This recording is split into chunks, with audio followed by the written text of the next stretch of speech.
Secretary Rex, nung panahon ng mo as mayor ng Valenzuela, hindi naging selective ang DSWD sa panahong yon. Kung anong kailangan mong tulong sa iyong bayan, sa iyong syudad, sa Valenzuela, what is due sa inyo, binibigay talaga. Hindi katulad ngayon. August, Abril na ngayon, magmamakaawa yung Pilipino Kaya nga, tulong na parang akala nila pera nila. Mga kapal ng mukha. Di ba? Assistance in crisis at situation. Pera nyo ba yan? Pera nyo ba yun? Kayo ma'am, Yusek, pera nyo ba yan? Secretary, Yusek, pera nyo yan? Pahiya. Sir, we don't treat it as our money. We know it's people's money that we're Pinapatagal. Mr. Chair, Madam Chair, if you can recall in the August yung list. Because of politics. Cause of politics. Nagpagamit ka Because of kasi kang politics. tambalos-los. Hindi naman ako kalaban ninyo ah. Huwag nyo damay yung mga mahirap. Alam ni Senator Jaime yan ah. Panahon ni Senator Jaime, siya yung chairperson. Lahat ng ni-request ni Senator Jaime Marcos during the time of President Duterte, pinagbigyan, binigay. Lahat. Walang delays. Di isang araw, walang delay. Anong sinabi ni Senator Jaime noon, even during the last few months of President Duterte's administration? Binigay. Check your records. You may check your records. Check nyo. Ano dyan yan eh? 2022. Tulong sa Maynila. Check nyo. Walang delays. Ni isang araw, ni isang linggo, walang delays. Kasi tulong sa mga mahirap. Panahon ng pandemya, yung SAP, halos hindi nga kami matulog nun eh.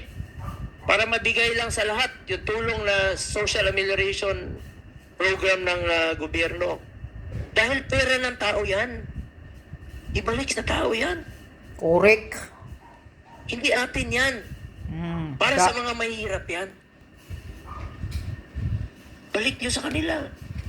Please, Secretary Rex Gatchalian. Senator, we have no intentions of withholding. In fact, last year, if you look at our disbursement rate and our obligation rate, nagamit po lahat yan. Alam nyo, I assure you that we will make sure, Madam Chair, that ang nangyayari ngayon, sasabihin nyo, walang pera. Walang cash. Sa lahat na nakikinig na DSWD Regional Director, yun naman bang uniform answer niyo, di ba? Walang cash. Hindi pa na-release. Pero pag paborito ninyo, pag politiko, uy, may cash na bukas. Pag sunog, ay sorry sir, walang cash. Papahinapan niyo yung Pilipino. Nasunugan na nga, back to zero. Walang pambili. Walang pambaon. Walang pambili ng damit. Hindi makaaral. Papahirapan niyo pa. Kasi walang cash ang DSWD. Kung meron kayong gustong i-pay out, may cash. Pag may, ano nga yung kasabihan? Pag merong, kung gusto, may paraan. Pag wala, may dahilan. That is your motto. DSWD. Ang problema natin ngayon, institutionalize natin ang AIX. Paano natin to institutionalize? Para saan? Para kanino? Para ba sa mga mahirap? O para sa gusto ninyong tulungan? O para sa politiko? Yes. Sunog kayo, Yan Rex ang dapat Gatchalian. natin Mukha mo, no? sagutin.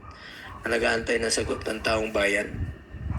Kapal Alam ng nyo, mukha ng mga DSWD ngayon eh. naawa ko sa mga mahirap. Utos kasi Mahirap yan ni na- Ahas daw, sabi ni Maharlika. Papahirapan pa. Sana huwag naman pong ganun. Kaya tayo narito para isabatas ito, institutionalize ito.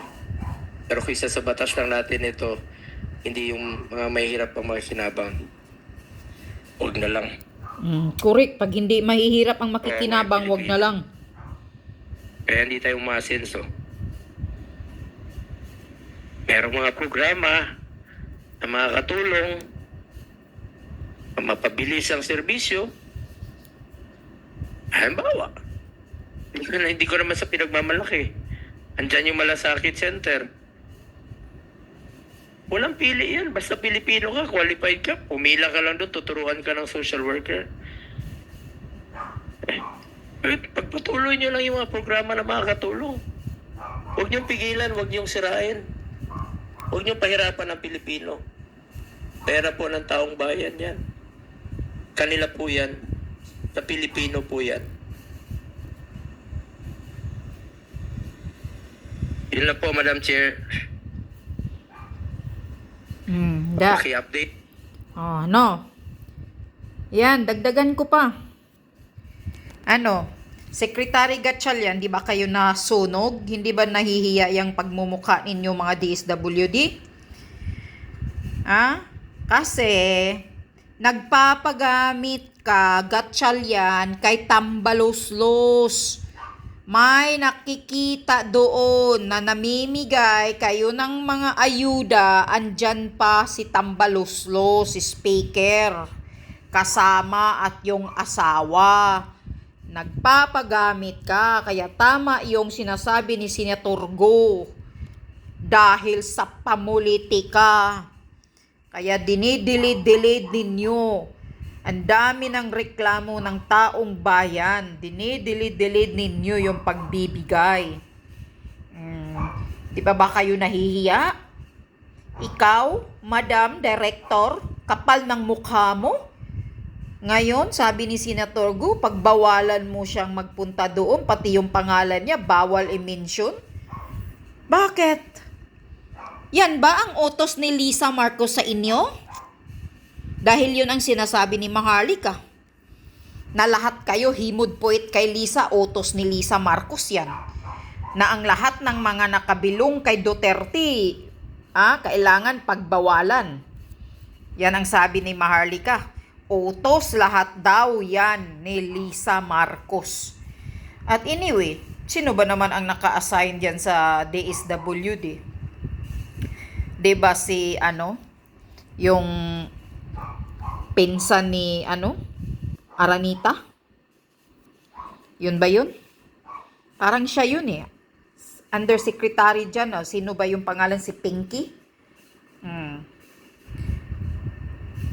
Bululyaso na kasi kayo, Rex Gatchalian.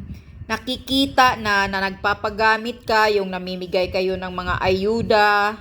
Nagpapagamit ka sa kay Tambaluslos, ginagamit ka, sunod-sunuran ka.